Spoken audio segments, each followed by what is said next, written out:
Hey guys, welcome to Nuance. I'm Ian, and we are back with more Young Justice. So last episode was a bit of a doozy, quite a lot going on. Possibility of Vandal becoming Dr. Fate, which I don't like. But if that happens, I mean, he's not going to stay that way because we are the good guys. I don't know, with the show, things can go pretty not our way. So far, that's kind of been the case. So, that's that. Klarion got bullied and fled. And McGann and Marie are almost here, I think. I think we got 9 days. I don't remember what John said, but, So the rest of the squad's coming back, and then maybe, if once they get to Earth, that'll be the key that unlocks Connor coming back from the Phantom Zone. You know who I'm going to see. So you and Blood should go on a recruiting tour too. We're gonna need all the help we can get. Not fair. Retaf Adiog, Rua Yen Rouge, Hagort Setaf Yolo Hagna.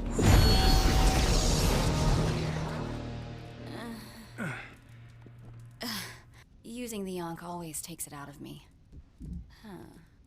That spell usually takes me to the stairs. I wonder why we wound up here. And Enza? Oh, that's why. And where is here exactly? And Enza? Whoa. Nice entrance. The Chaos Lord Klarion arrived, without invitation, but with an offer of help. Marduk's son Nabu argued fiercely against giving the Witch Boy free reign. But Marduk, ignoring his son's advice, was intrigued by Clarion's offer. The result, Klarion brought a starro creature from deep space to ancient Babylon. Your sentinels are not ready for this fight. We so are! We've been training really hard. We're ready for anything. Kind of. More or less. They'll do great, Nabu. You just watch. Let us test that premise. Yo, bro, hold up. Oh, right.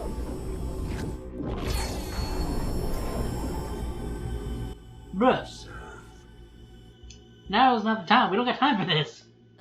Nabu, you piece of crap. Who are you? I'm your boyfriend!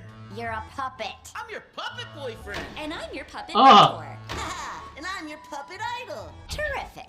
Who's controlling you? Why are you here? We're here to cheer you up! All your friends think you're great! They just don't trust you to have their backs. You've got the coolest powers, Too too! bad you still haven't mastered them. That's why I invited you to join the Outsiders. That's why he was relieved when you turned him down. That's why I wanted you as my protege. That's why she pulled in Khalid and Mary to replace you. Stop it! It's not gonna work. What the hell? Funny you should mention hell! Jesus. Here's your ugly truth, Tracy. You're a fraud. You don't belong here. You're not ready for this fight. You should rely on God alone. I gave up magic when I converted to Islam. Look, magic is a tool I'm using to do good. I mean, that's what our faith is all about. If you were a good Muslim, you would listen to your mother. That's not fair. You're using religion to bully me into doing what you want. What I want is a better life for you. A safer life. He's following in the footsteps of your Uncle Jane. He's Homo Magi. He has to honor his genetic heritage, even if it means giving up the study of medicine. Dad, I'm not giving up medicine. I can do both. We are drowning in your doubts, killing us both because you're not ready for this fight. It is on, Nabu. Say it! I want you to say it! No, we don't say that anymore. We can't. Help!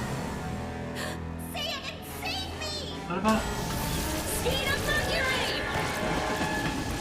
Not that way! You're not doing it right! I know, but I can't. I promise. If you won't say it, I will! Shazam!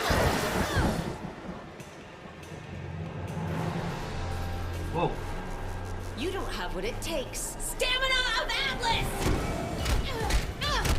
What are you doing? You're not a hero. You're not a sorceress. Courage of a killer! You call that power?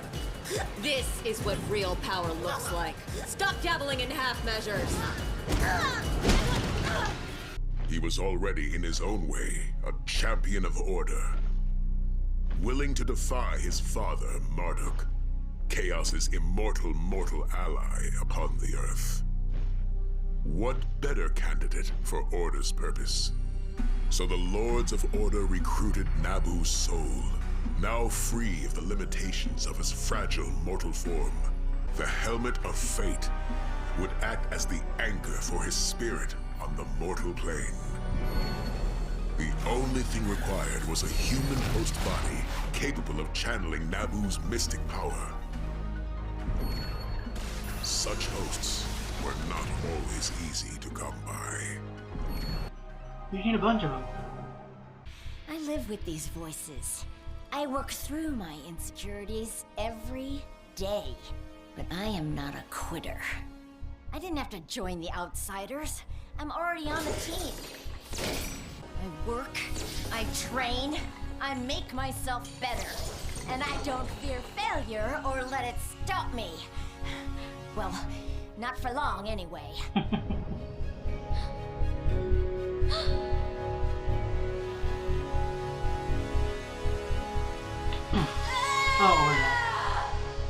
I am ready. Ashhadu anna Muhammadar Rasulullah. Ashhadu anna Muhammadar Rasulullah.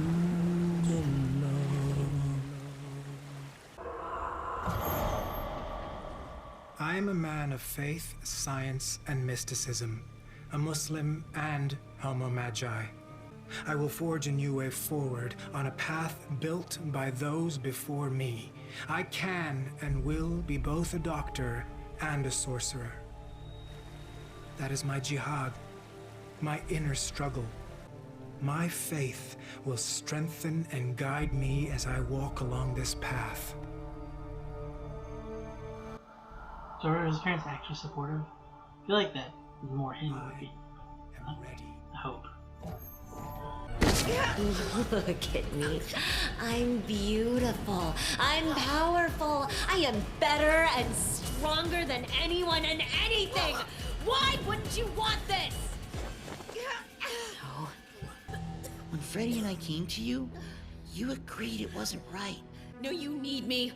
You are nothing without me. Billy was right. I had to stop. But that doesn't mean I have to stop being a hero.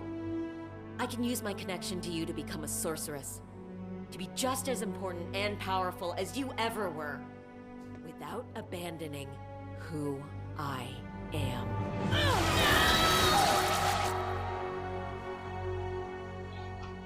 Perhaps they are ready. Still, fate has neither need nor use for them or you, as we have no intention of intervening, so long as chaos fights chaos. The Lords of Order plan for Dr. Fate's formation to require 2 champions, Nabu and Fate's host. Both are equally important, for if the host fails, so falls Fate. And for Fate to succeed, Nabu must draw on his host's diverse strengths. Look at these 3 children whom you tested this day, finding strength through mentors, family, and faith. Great Nabu, step back from the precipice of your own arrogance and heed the words of those who seek only to aid your cause, lest you fall victim to chaos as you did in your natural life so many years ago. Start by listening to my daughter. Tickle is Now's my the time. She won't be that easy to kill.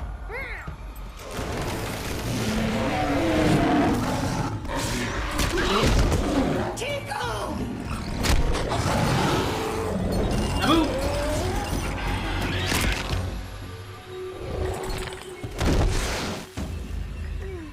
Not as hard as he made it sound.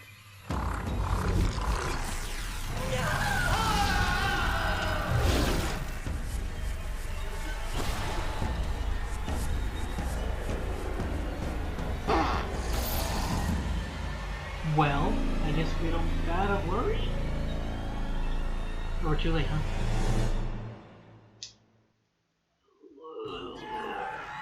What is going on? Did I forget something?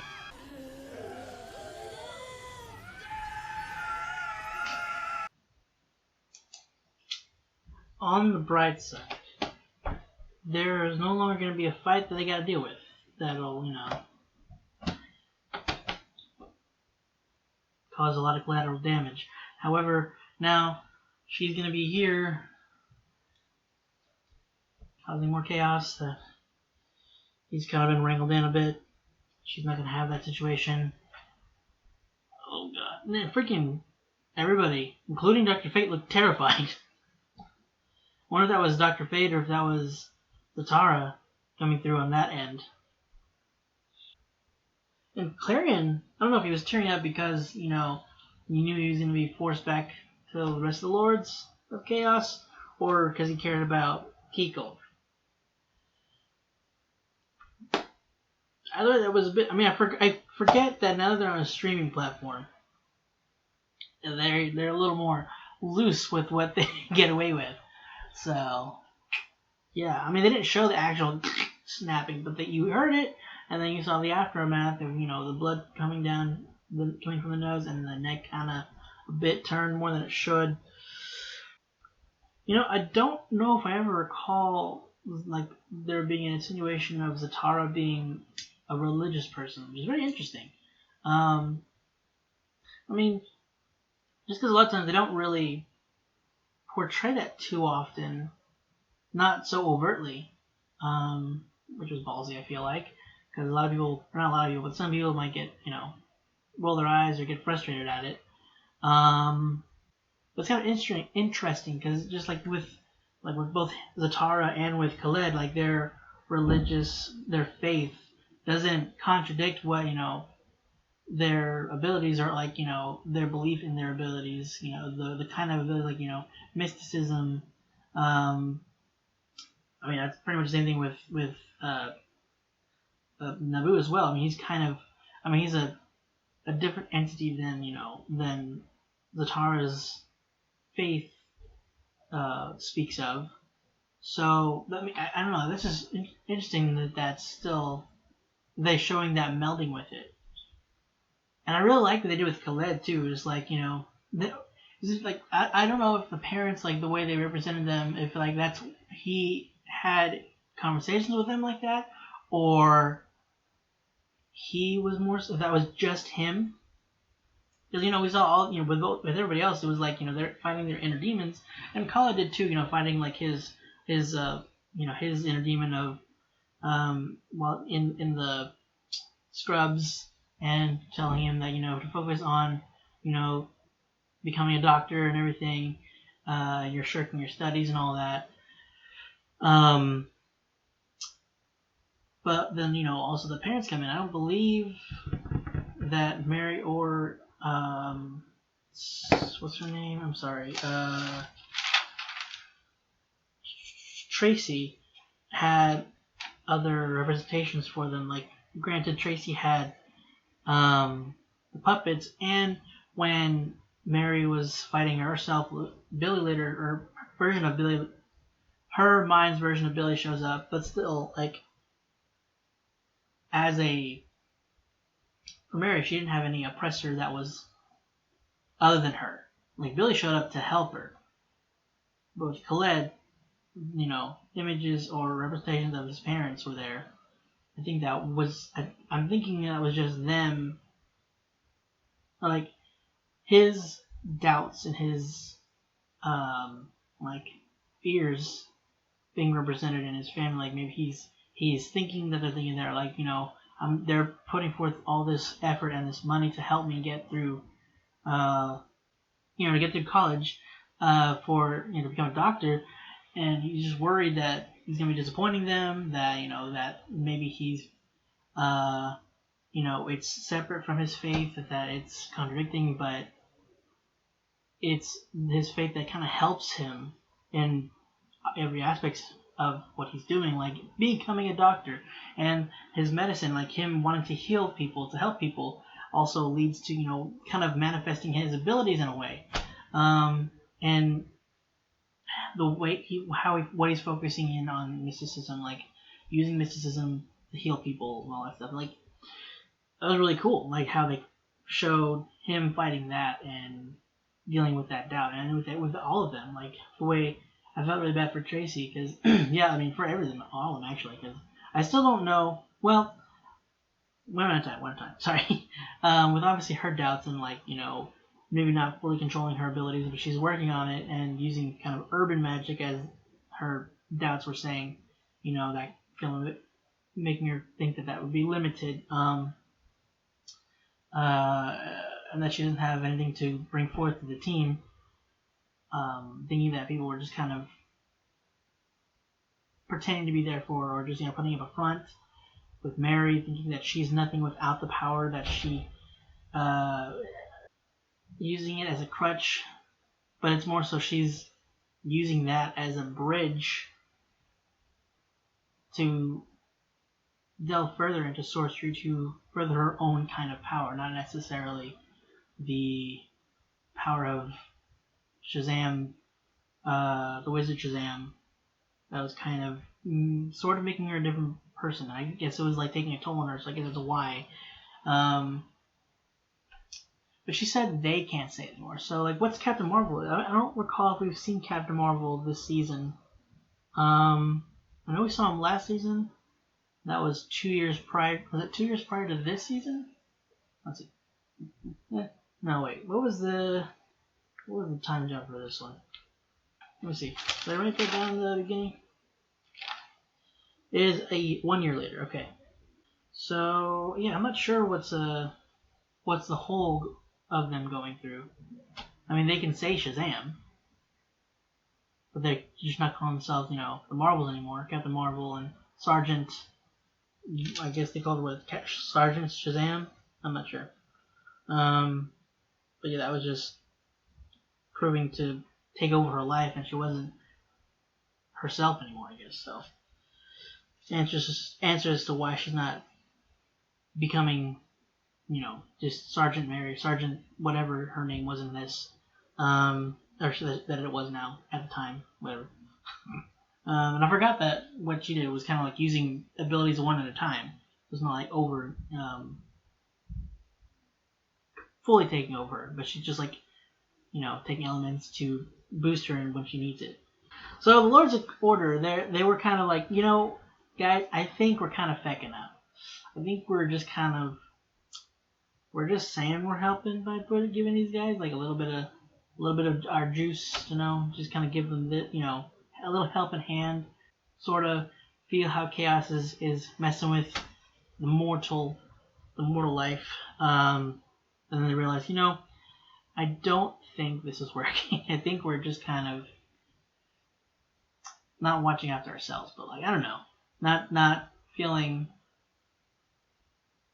that they should, that they need to intervene. Basically, they're calling themselves out, and they're like, "Hey, we will make you a Lord of Order on the mortal world, but this will be your tether, the helmet that you died with. We'll make you the soul." So that was interesting. So I don't remember if I knew about Klarion bringing the first star. I can't remember if they showed that in last season. I know that they showed Vandal dealing with Starro. I just don't remember if they showed where, like, how Starro actually arrived here. I thought maybe he just, crashed on the planet during that time.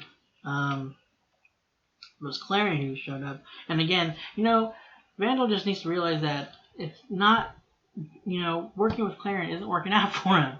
Like, every time he's like, "Hey, Klarion, why don't you..." I mean, granted, Klarion showed up to, like, unannounced the second time. But then Vandal was like, "No, I'm intrigued. Show me what this new thing is." Even though Nabu was like, "Hey, yo, Pops, maybe don't do this. This is probably a bad idea." Vandal's just like, I guess Marduk? That's his name? He's like, "Nah, man, I can control this kid." And then that didn't work out. His son died because of that, and he's like, "Son, why didn't you tell me?" So Khaled, he called Enza, I don't know how he said it, Enza. That's Kent Nelson's wife. So so is Kent, I'm guessing Kent's is his mom's brother. They never really went into like the rest of his family really. Like in the first season, like granted he was there for like an episode and then died, but like there wasn't really any. I don't recall them being any kind of relations in Kent Nelson, but I don't know a whole lot about Kent Nelson myself anyway, so not really saying a whole lot.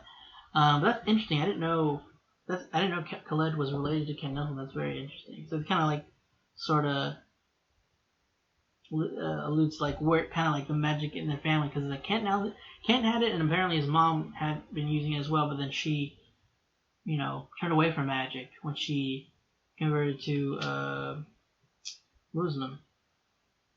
Is that right?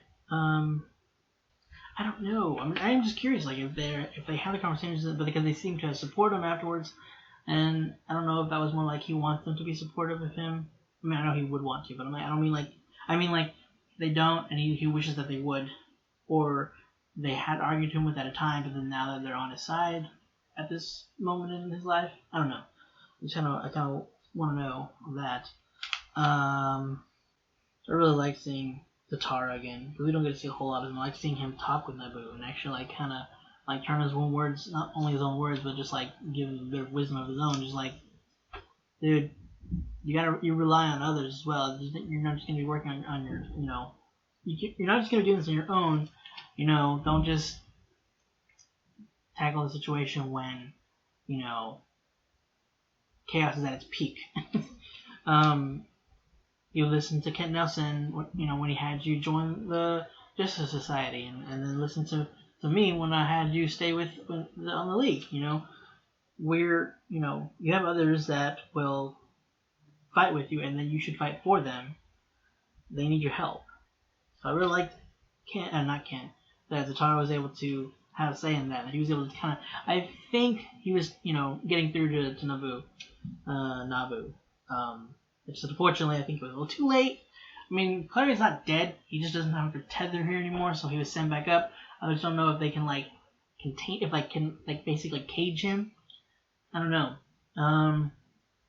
He needs to claim a tether. And he's had that cat for centuries, for millennia. So that's gotta suck for him. I mean, he's the one thing he's tied, seemed to care about. That was from, material world. What is this thing with the bus warp? Did something happen like in a previous episode where like the bus like was seen falling into a portal or something, and then that's what we're seeing right now, or is that something that we're gonna find out later? I did think it was kind of funny that when in the end credits we were showing them like going through it and like going through, I don't know, points in space, like just jumping through space, warp speed. They're just like, they're screaming, and then I thought that they were just like, okay, well we're tired now. This is the fear has lost its grip, but they were just taking a breath and then continuing screaming. As it went on, got a little annoying. But I'm just, what is going on there? I don't know. But now we don't know what's going on here. I don't know if, like, where Phantom Stranger went to go do something with Jason Blood. They went to go recruit other people. I don't know who they went to. They could have maybe Swamp Thing. Use the green maybe to help fight this child, as she seems to call herself. I don't know what all that could do. I mean, we gotta. I guess we're just gonna, grab everybody, because Phantom was like, yo, send the boom tubes to the light. So I don't know if they're maybe collect other magic users in general, or just heavy hitters. I feel like they would have to find other magic users. So we have Faust. What's his name? Wotan. Abracadabra wouldn't really be able to help. It's, all tech from the future. There are other, maybe Black Adam, he's got, he's of magic, so I don't know. I have no idea who we're going to get, and unfortunately I'm not going to watch today, so gotta wait again. Won't be as long though. Promise that to myself. Anyway guys, that's it for this episode. Hope you enjoyed it. Again, gonna be working, doing what I can to get these out to you as quickly as I can. Not sure when these are gonna be coming out, but yeah, I'm glad to be back though finally, because man, I've missed the show and I've been really itching to finally pick up where I left off. So we're back.